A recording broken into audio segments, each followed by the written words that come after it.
Je pense qu'on n'est pas d'accord. On n'est pas d'accord sur le fond.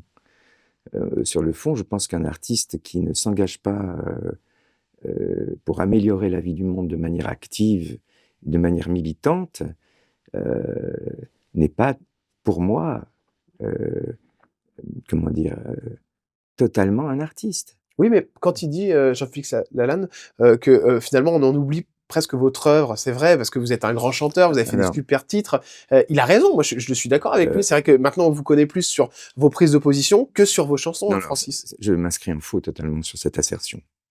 Ça, c'est le point de vue des gens qui se font leur opinion en lisant les commentaires sur les réseaux. D'accord. Donc moi et votre frère, on est, Non, je pense que il faut définir qui est on. ouais. Qui est on? Alors, si on, c'est le grand public, alors votre assertion est fausse. Si on, ce sont les gens du métier, sans doute qu'aujourd'hui, dans le monde où nous vivons, où pour être dans le monde de la communication, il faut, et vous en savez quelque chose, hein, pour ne pas être interdit, pour ne pas être rejeté, il faut, comment dire, ressasser le verbatim de la propagande élyséenne.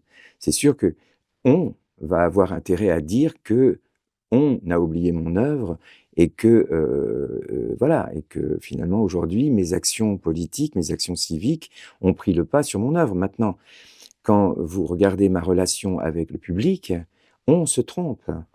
C'est-à-dire que moi, j'ai toujours un public qui est aussi grand et aussi important et qui me soutient, lui, qui m'encourage, pas simplement sur les réseaux, mais dans la vie de tous les jours. Alors dans la rue, ils vous disent quoi les gens? Ben, ils m'encouragent. Ce sont des messages d'amour, de soutien, d'amitié, de fraternité.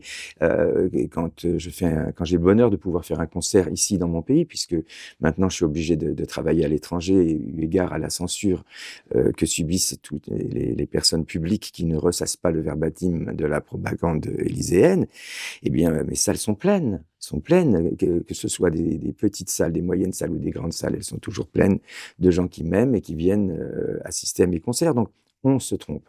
Mais on a intérêt à ce que des gens comme moi soient décrédibilisés d'une manière ou d'une autre.